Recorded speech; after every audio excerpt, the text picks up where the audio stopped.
describing about how exactly the shared values also shape the future and also lay the very foundation on which the friendship has been maintained for many decades now, and India continues to stand by its neighbor. That's the message. And as of course very rightly pointed out by you, that how the visits which are undertaken by Prime Minister Narendra Modi also give a message that he is in fact upholding the integrity of that nation, and also maintaining that both the nations continue to be on a cordial and a friendly state. Now also joining me live on the broadcast is Bhushan Diwan, who's the Commander Bhushan Diwan, who's a former Navy officer, live with me on the broadcast. Sir, as in the latest, what we are also picking up is that the award that has been honored to Prime Minister Narendra Modi after the exchange of MoUs has happened, the agreements across various sectors were signed.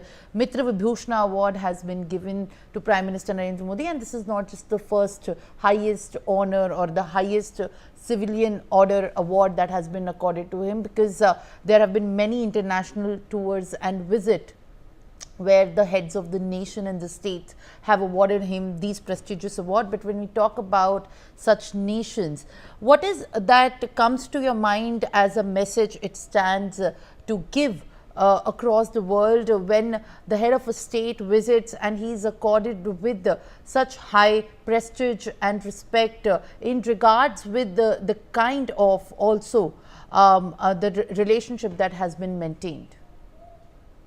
Simran, it signifies close emotional ties, close neighborly ties, close bonding, and most importantly, it opens out a way for much higher level of growth and bonding to come forward, going forward. Economic bonding, defense bonding, cultural bonding, and in fact, in any President Dissanayake, his first visit overseas was to New Delhi. In any case, we know it. We were talking about the defense earlier in previous bite, Simran.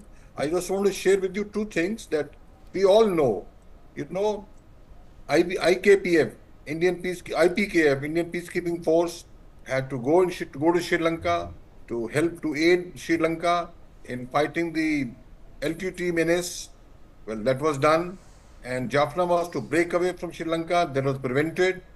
Going forward now, the defense ties we were talking about, defense agreement, what we're talking about, it is not only about training. It is about joint exercises. It is about interoperability. That is when the two fleets or two armed forces can operate together on common protocols.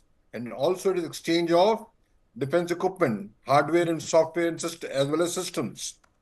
And the question is, Indian Ocean is a common heritage and a common issue for India, Sri Lanka, and all the other IOR, Indian Ocean region states, which are 34 of them, littoral states.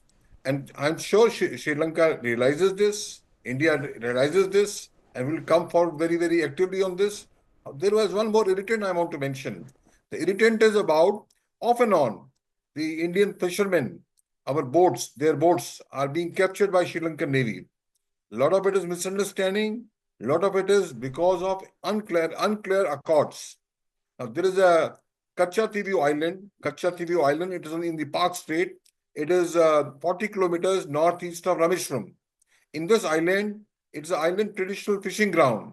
And now in this island, in 1974, for whatever, fortunately or unfortunately, history cannot be undone. Of course, there are attempts to undo it also.